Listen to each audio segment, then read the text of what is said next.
ಗಂಡ ಹೆಂಡತಿ ಅಂದಮೇಲೆ ಒಂದು ಮಾತು ಬರುತ್ತೆ ಹೋಗುತ್ತೆ, ಹಾಗಂತ ನಾವು ದುಡುಕಿ ನಿರ್ಧಾರಗಳನ್ನ ತಗೊಳ್ಳೋದಕ್ಕಾಗುತ್ತಾ?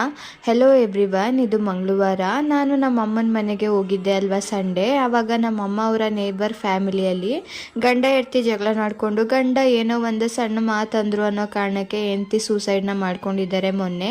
ಇನ್ನು ನೆನ್ನೆ ಹೆಂಡತಿ ಸೂಸೈಡ್ ಮಾಡ್ಕೊಂಡಾದ್ಮೇಲೆ ಗಂಡನೂ ಕೂಡ ಹೆಂಡತಿ ಇಲ್ಲ ಅನ್ನೋ ಕಾರಣಕ್ಕೆ ಅವರು ಸೂಸೈಡ್ ಮಾಡ್ಕೊಂಡಿದ್ದಾರೆ. ನನಗಂತೂ ಕೇಳಿ ಸಿಕ್ಕಾಪಟ್ಟೆ ಬೇಜಾರಾಗೋಯ್ತು. ಗಾದೆನೇ ಇದೆ, ಗಂಡ ಹೆಂಡತಿ ಜಗಳ ಉಂಡು ಮಲ್ಗೋ ತನಕ ಅಂತ. ಅದನ್ನು ನಾವು ಅರ್ಥಕೊಂಡು ಜೀವನ ಮಾಡಿದ್ರೆ ಜೀವನ ತುಂಬಾ ಚೆನ್ನಾಗಿರುತ್ತೆ ಅಂತ ಹೇಳ್ಬೋದು. ಹಾಗಂತ ನಾವಿಬ್ಬರು ಜಗಳ ಆಡಲ್ಲ ಅಂತ ಏನಿಲ್ಲ. ನಾನು ಮತ್ತು ನನ್ನ ಹಸ್ಬೆಂಡು ಡೈಲಿ ಸಣ್ಣ ಪುಟ್ಟ ಜಗಳ ಮಾಡ್ತೀವಿ, ಸಣ್ಣ ಪುಟ್ಟ ವಿಚಾರಗಳಿಗೆ ಅಂತ ಹೇಳ್ಬೋದು. ಬಟ್ ಅದನ್ನು ನಾವು ದೊಡ್ಡದು ಮಾಡಿಕೊಂಡು ಮುಂದುವರ್ಸ್ಕೊಂಡು ಹೋಗೋದಕ್ಕಾಗಲ್ಲ. ನಮ್ಮಿಬ್ಬರು ಜಗಳನ ಏನಾದರೂ ದೊಡ್ಡವ್ರಿಗೆ ಹೇಳಿದ್ರೆ ಅವ್ರು ನಗ್ತಾರೆ ಅಷ್ಟೇ, ನೀವಿಷ್ಟು ಚಿಕ್ಕ ಪುಟ್ಟ ವಿಚಾರಗಳಿಗೆ ಜಗಳ ಆಡ್ತೀರಾ ಅಂತ.